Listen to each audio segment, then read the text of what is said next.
then you say, well, these people have more traditional values. But the problem is you can go to places with more traditional values, but those women still aren't going to fuck you. Came across a topic that I get asked about a lot on my channel or my podcast, and that's the whole passport bros concept. So let's start off by defining. I know you had some very interesting takes on this. When I posted the pre-show type announcements on Instagram, I had guys reaching out, well, I thought Mike didn't like passport bros, or I thought he was against it. So we can get into all that good stuff. But first, let's just start with a simple definition. What is a passport bro? There's kind of two definitions I've seen. For me, the definition is you are going to a place where there is a little middle class, maybe like poverty. So you have a high level of poverty and a disproportionately high level of attractive women. So the three main places I would think about this is Colombia, probably Ukraine in that area. So like maybe Romania, that area, parts of Poland, and then Southeast Asia. So maybe like Singapore or places like that. Well, Singapore's not poor, but like certain poorer places like Vietnam would be an example. Yeah. Places where you will also see sex tourism. Where you see sex tourism, you're also going to see passport bros. A guy who's like, for instance, Hispanic going to Australia, and then all the Australian girls like, ooh, you look different than our guys, and they want to have sex with them. That's not a passport bro to me. A guy who goes to a first world country, like for instance,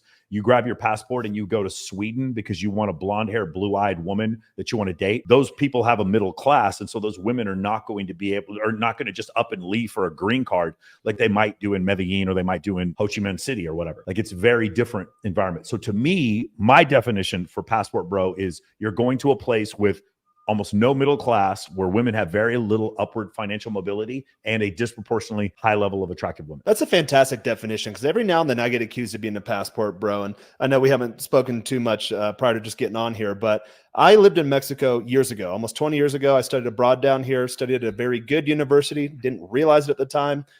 Did my corporate career thing in California, got locked down in the pandemic, and then decided, you know what, I'll just come back to Mexico because I'm already pretty well established here. I have a good network of people, and it's never really felt foreign to me. But the passport bro thing didn't exist 20 years ago when I first came down. So now I'll run into other gringos or other expats, and they'll say, oh, you're one of those passport bro guys. I'm like, dude, I've been doing Mexico since before Google existed. I don't know what you're talking about. So I love that idea of that it has the very small middle class and then that income disparity. I think that's a key factor. And then even where I'm at in Mexico City, I'm in a pretty nice neighborhood. You don't really see sex tourism. Most of the girls I date are usually, actually, to be honest, higher class than I am. A lot of times as a gringo, you come down thinking, oh, I'm going to have the ladies swooning over me. And then you get going out with them. You're like, no, they come from better families than I do even. So What would the difference be in your eyes between, for example, a passport bro, an expat, and a digital nomad? Yeah, a digital nomad who goes to Tulum. Tulum's more fucking expensive than the United States. That's definitely not a passport bro. And most of the girls you'd be hooking up with there are either American or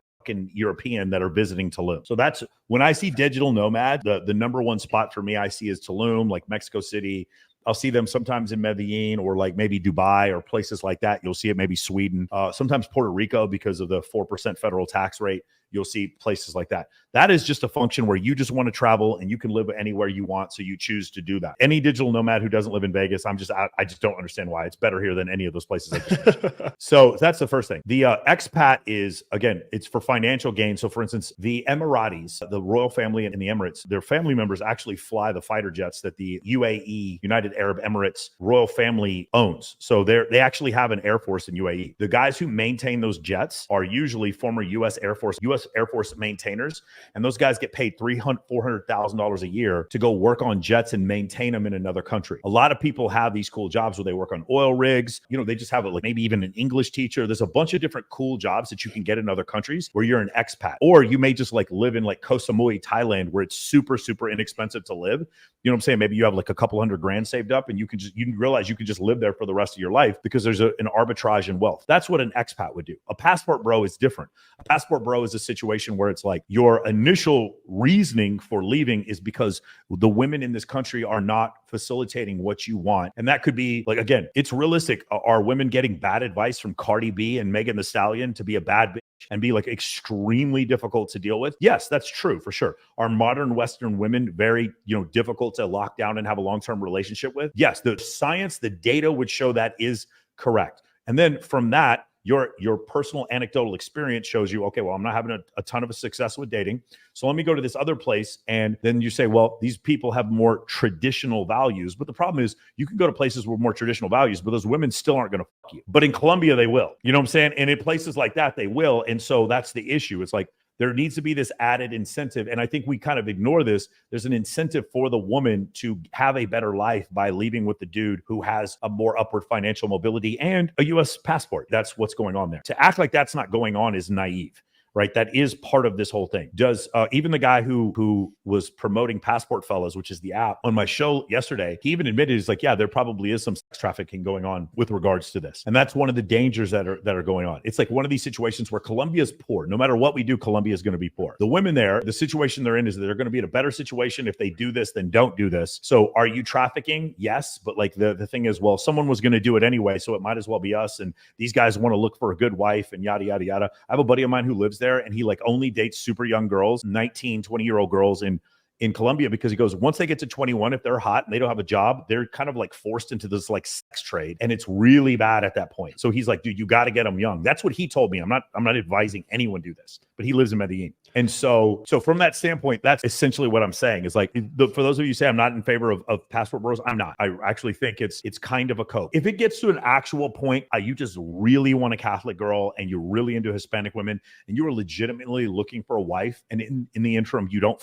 15 prostitutes, then I could definitely see that like as maybe being the case, going to another country to find someone better. Hey, that makes sense. What I will say, the majority of the passport bro thing is, it's a cope. You want cheap prostitutes, you go to other countries to find them, then you fuck them, and then occasionally you might bring one home. But when you do, she didn't really have any other options but to leave with you. That's the majority of it. I'm not saying it's 100%, but that is what the majority of is. Again, these guys who are in Colombia talking about, hey, I built a harem in Colombia and let me teach you how. I'm very, very skeptical of that, and I would not take that course. Yeah, I'm in Mexico City, and I find that my dating life, granted, there is a bit of an uptick just because you have the whole foreign thing. I live in a nice neighborhood. There is that financial arbitrage, but Mexico City's getting expensive too. In the area I live, it's cheaper than California, but it's about where California was 10, 15 years ago. It's not like a Colombia. It's not like a Thailand. And I've noticed that a lot of gringos come in and out of here. They don't usually last long, and they come with that mindset, okay, just by virtue of being a foreigner, I'm going to just be rolling in pussy. And that's not usually how it works. I've found that personally, my dating life here, they will. Yeah. If they go somewhere, these other places, they will. Yeah. Yeah. I've been to Colombia before, but in Colombia, you always have to watch your back, and you will meet these beautiful girls, or you'll go to a club, say you're vibing her, you're having a good conversation. I speak Spanish, by the way. I went to college down here in Mexico, and you think you're having a legit pull or a legit interaction. And then it's time to go home, and she says something like, oh, $100, or, oh, hey, it's going to cost you. And you're like, what are you talking about? You thought this was a legit conversation. I've noticed that doesn't happen too much where I live in Mexico, but there are plenty of guys, as you mentioned, that do come down here. They think it's going to be an easy time. And you do have that exception, as you alluded to. When I was in college down here, I went to a private school, so a lot of religious guys came down. They started dating a girl in college, spent their whole time there, and then took the girl back to their home country. And they're still married to this day, but that's a very small exception. There are millions of people that brought somebody back from Vietnam or South Korea. That happened. Like, I'm not discounting that. These people were in love, and that's not what I'm saying. What I'm talking about is the extreme example of the people who go to those fucking bars where there's girls like, fucking for $150 and then claiming to be passport bros. So like, try to find a good wife. There's a difference between passport bros and sex tourism, but a lot of people who are claiming to be passport bros are actually sex tourists. There's a class system in a lot of these countries. So you'll get a lot of guys that come in, a lot of the new foreigners, fresh over the border, so to speak. Sometimes it's weird considering myself a foreigner, but you'll see that there are the gringo bars where the gringos go there. They don't have to speak any Spanish, and there are girls there looking for gringos, and they do kind of straddle that line. Maybe it's not explicitly sex tourism, but it's the lower class of girls. You see guys, this happens to them all the time. I went out with some buddies last night where poor guy, not really experienced, doesn't really have a much kind of dating experience in the US, and I met this really cool girl, and then turns out other foreigners are kind of passing the girl around. So I always make sure in my group of friends, we're kind of more game aware, but one part of our conversation, we'll pull out our phones like, hey, I'm talking to this girl, I see you follow her. Is you around with her? Is she a communal girl? What kind of girl is she? And we just want to make sure, we call them the community chicks. In college, we used to call them the house hoes. Like if you're ever in a frat or anything, the girls that they're always there, and they're just kind of with whoever's around at that point.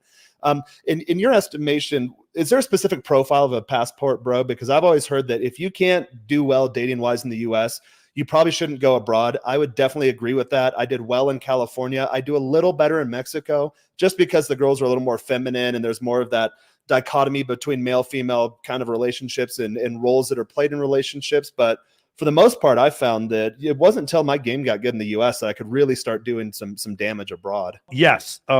Listen, is there a point at which you're just not having any success and you might want to try going to another place? I agree with that. But my point is, here's the analogy. Have you ever met the guys in pickup who do day game all the time, just day game in the fucking mall all the time? And then you ask them, hey, do you want to go to a nightclub? And they don't want to go to a nightclub because it's too loud. It's like, if you're doing day game because it's an added part of your life or something you're trying to explore, that's fine. If you're doing day game because you're afraid of going to a nightclub, that's a cope. You're using it as a crutch and you're not getting any better with women. It's the same type of situation here. Like if it's a situation where you've tried everything, you've met a bunch of girls, they're just all disloyal, but you do understand attraction triggers. You do understand how to maintain boundaries. You understand how to break rapport. You understand how to create dread. You understand how pre-selection works. You understand how to be a leader of men. You understand these concepts in order to trigger attraction in women, and you're still dissatisfied, and then you want to go find a wife somewhere else, totally fine with that. But that's not mostly what I see. That's not mostly what I see. What I see is guys who are overweight, who could definitely lose the weight, guys that are, poor, who could definitely do things to improve their financial stability. And those are the ones that are going to these other countries for basically, financial arbitrage or dating arbitrage. And that's what's going on. Now, in general, have you noticed that a very specific type of guy does that? You already mentioned that the guys that don't really quite have it together, the guys that are maybe financially unfit, that are physically unfit. Have you ever seen guys in your experience that maybe they go abroad and start the passport bros thing and then find that they are liking it quite a bit? Because in my experience, a lot of those guys, they kind of wash out pretty quickly. They don't learn the culture. They don't learn the language. They usually don't have a consistent stream of digital friendly income, and they dry up and wash out pretty fast. Yeah. I mean, yeah, I've seen both. I've seen nomads where they'll go from one place to another, but like usually the Colombia thing lasts for a while and then they come back. It's funny. One of the ironies is, I'm Colombian. My family's from Medellin, Colombia, and I don't ever go back there. And I want to. At some point, I'll probably go. I have so many. City. I like Medellin. I have so many friends that live in Medellin, Colombia. It's embarrassing how many I have that live there. Right? I'm gonna go there, and I'm gonna go visit my family's house, and then the rest of the time we're gonna just be at nightclubs and shit. It's so funny how that whole thing works. My whole issue is, whatever you're doing, if you're coping in order to do it, then it's a problem.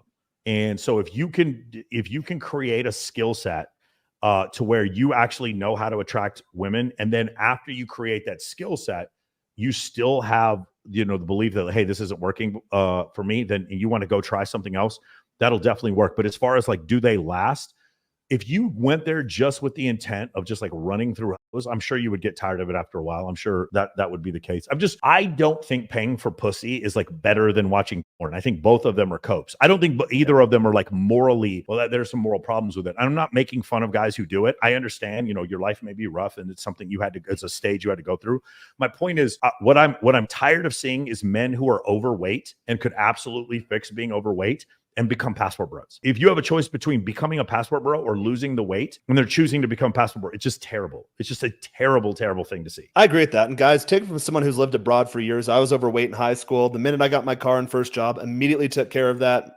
Have not had that issue ever since then. And living abroad, I see those types of guys again come down all the damn time, and that they will get chicks. To be honest, you will get laid, but you're going to get the bottom barrel chicks, and then, especially if you don't learn the language or the culture, you're kind of the laughing stock. So I try to not include myself in that category. I have some expat friends we hang out, but they're all more game aware guys, and they're guys of all different races, nationalities, ethnicities, creeds, and what have you. But they've learned Spanish. They've integrated in the culture. We're all legal residents.